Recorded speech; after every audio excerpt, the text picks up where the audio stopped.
Well, I'm absolutely delighted to be here today to talk about the future of our great city.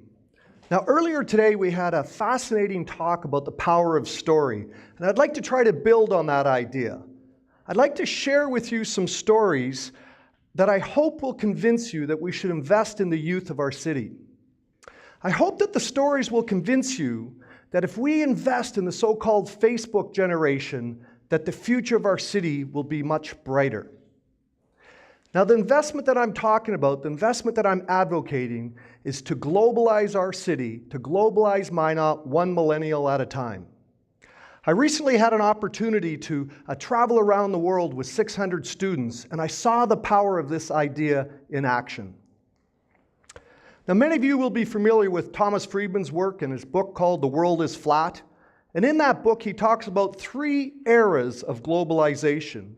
The first of which was called Globalization 1.0 and was really the domain of countries, and according to Friedman, took place between 1492 and about 1800. This map shows the globalization efforts of the British Empire, and the pink lands are the lands that were globalized by the British. This map from 1886 really shows the power of that globalization by countries. I had the opportunity to visit many of these red lands or pink lands as I traveled around the world. And what I found most interesting was watching these young millennials learn lessons in these countries we visited, lessons that I wish I could have learned when I was their age. Now, this is a map of our state from exactly the same year, 1886. And if we zoom in on our part of the state, I hope you will agree that our city came to be because of what Friedman called Globalization 2.0, which he said was the domain of companies.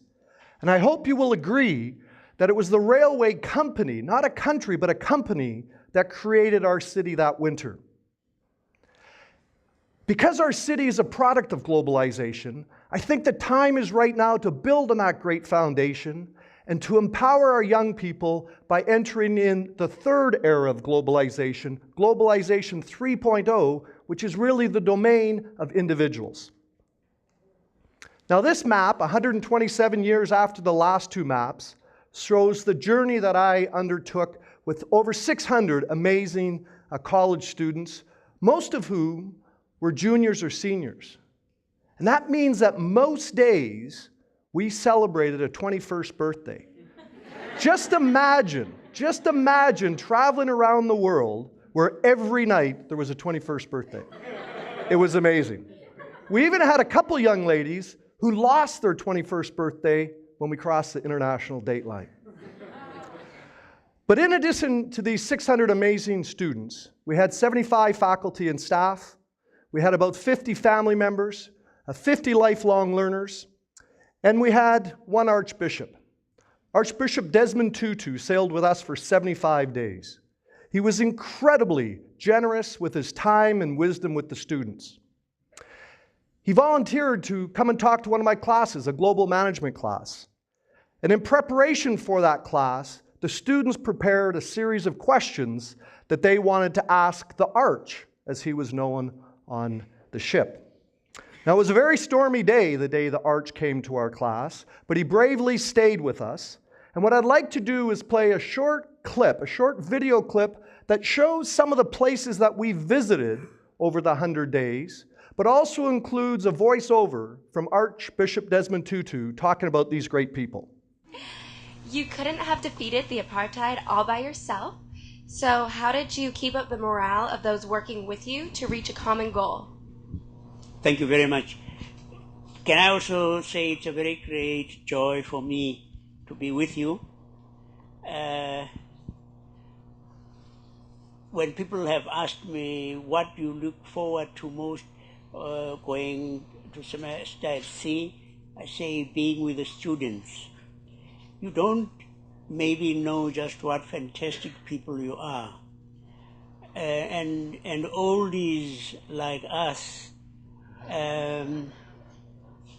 are really thrilled to discover so many of you, all of you, being such incredibly idealistic people. Almost all of you know, all of you believe that the world can become a better place. And I just want to say, go on going on. Go on being as idealistic as you are. Go on believing that the world can become a better place. That, yes, poverty can be history. That we can have a world. This morning, I didn't have water in my bathroom, and realized what a privilege it is in many ways, because there are still so many who don't even have clean water. Right now, let me try to answer your question.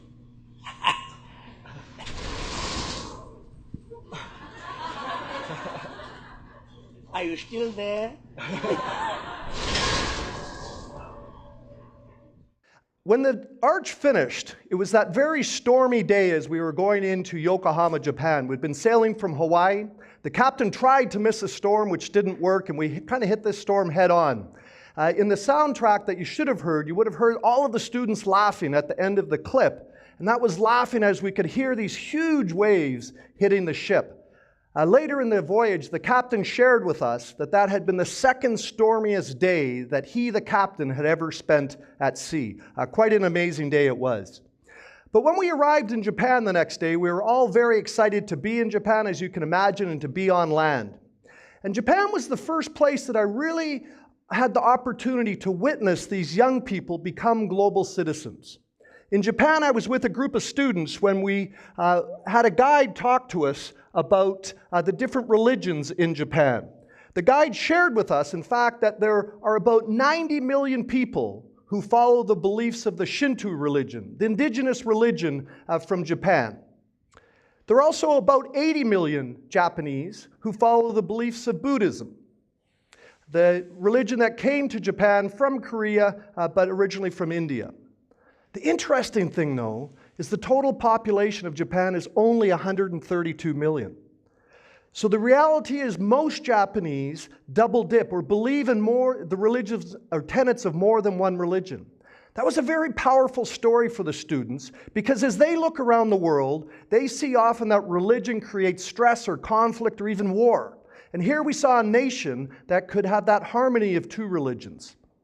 Interestingly, we also heard that come November every year, many Japanese become Christmas Christians as well.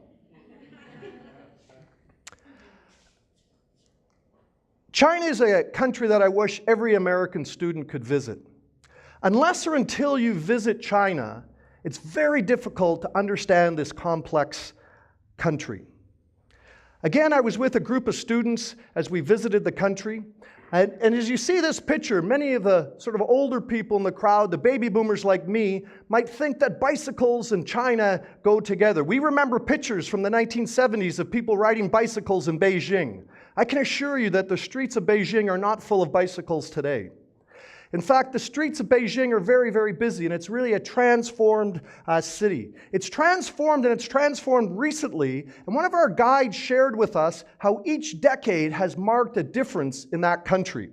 For instance, he said it was in the 1970s that really for the first time, individuals could own watches, bikes, or sewing machines. The 1980s marked the first time people could own washing machines, refrigerators, or color TVs. The 1990s was the first time people could own cell phones, VCRs, or have air conditioning. But the real transformation happened in the 2000s. That's when people could have cars, could own cars, could access the internet, and could have private homes. And that has fundamentally changed that country. When you go to Beijing, you will see one of the most efficient, economical, clean public transportation systems on the planet. But you will also see a public transportation system that's completely empty. And that's because everybody has a car, And just like you, the first time you had a car, you wanted to drive your car everywhere. And as a result, there's huge congestion and construction to meet the needs of all of these cars. Likewise, with the explosion in building, this is the first time that individual families have owned a home. Most of them are living in apartment buildings, and as a result, every 5 days, another skyscraper is completed in China. These students saw this huge transformation and learned many valuable lessons from that. They also looked to the future, where they saw that travel, education, and health are the future of China, and many of the students are trying to determine ways that they can work with that. The next country that we traveled to that was really a great lesson was Vietnam, another country that I wish everybody could visit. I was with a group of students as we were on a city tour in Ho Chi Minh City. That's Saigon for the old-timers in the crowd. And we were standing outside this beautiful church, and our guide asked us to cross the street to go to this building, which is called the Central Post Office, an exquisite example of French 20th century architecture. And as we crossed the street and headed towards it, he asked us to look to the left to see a statue. And I saw that statue, and I said to myself, that's 2 VCs, or Viet Cong soldiers. The guide stopped our group on the stairways going up, pointed to this same statue and said, the name of this statue is Our Heroes. And our heroes fought in the American War. That was a very powerful message for these students, none of whom had been alive during what most of us would call the Vietnam War, but they suddenly realized that there's different perspectives on different events. And I watched as these young people earned a global perspective. That's a very powerful thing, and a powerful thing they can bring back to our city and to our state and to our region and make it much, much better. When we got back to the ship that night, this was the catalyst for a huge discussion about this idea how we must look at things differently. Ghana is another country that I wish most students could visit. Again, a story from with a guide. We had a guide who told us that in the 1970s, when he was a young man, the very first thing he did when he woke up was to turn on the radio. Now, he didn't turn on the radio to hear the latest one-hit wonder, but rather he turned on the radio to see if there'd been a coup. The students couldn't believe that there was a place that would be so unstable that the people didn't know if there was a new government that day. But the most powerful part of this story was when he told us a question that his daughter had recently asked him. The guide told us that his daughter said, "Father, what is a coup?" He was almost in tears as he described how happy he was that his daughter didn't even know what the word coup meant, that she lived in a very stable country. And perhaps even more importantly, he looked at the American students in our group and he said, "It's because of you, it's because of America that my country is now stable." That's another message students don't hear enough. They sometimes hear about the bad things, but they don't hear about the great things that America is doing around the world. And I think it's a very important message for us to hear. His story finished just as we arrived at one of Ghana's infamous slave castles, or dungeons. This one happens to be called Cape Coast Castle. It's the same place that President Obama and his family visited back in 2009. Now, as romantic as that might sound, Cape Coast Castle, I can assure you that romance is the absolute last thing you feel when a young man from Ghana is telling you about the horrible things that happened in these dungeons. Again, an unfortunate part of history, but a very important part of history for people to hear firsthand. Now, I hope you believe, I hope I've convinced you a little bit through those stories that these authentic, real-world study abroad opportunities have a transformational experience on students. It really changes them. And as passionate as I might be as a professor in my classroom, it's very difficult to replicate these real-world stories in the classroom. Unless and until students can hear these people talk, it's very, very difficult for them to understand it. So perhaps the question is, how many students do this? When we ask high school students if they're interested in study abroad, this is what we find out. About 25%, a little more than 25%, say they're absolutely certain that they will complete a study abroad while they're in college. Another more than 25% say that they're interested in it and they would like to find out more. And finally, another 25% are really interested, but need to figure some things out, for instance, the finances. Interestingly enough, finance tends to be the last thing that stops them to go. Only 13% say they don't know, and a meager 6% say they absolutely will not go. So more than 80% of the students show some interest. So let's find out how many actually go. The latest data we have is from 2010, and that year in the United States, we had about 1.3% of US students studied abroad.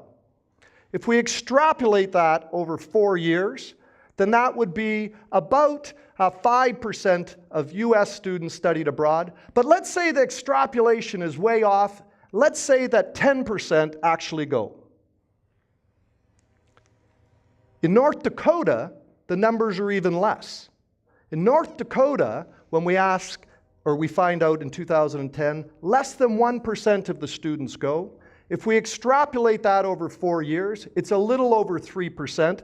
Let's double that. Let's even triple it if you want, and say that a 12 or 14%, whatever the number you feel comfortable is, the point is way less students go than originally said they were interested. 80% say they're interested, probably close to 5 or 10% actually go. So what happens? And what happens, I think, is not enough of us encourage those bright young people to do it.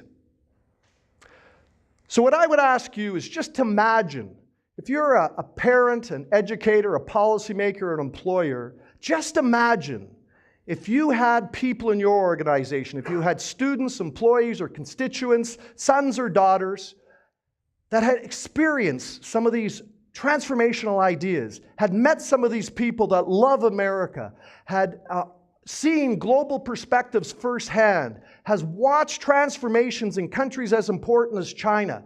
Imagine how different your organization would be. Imagine how different your state would be. Imagine how different our city would be.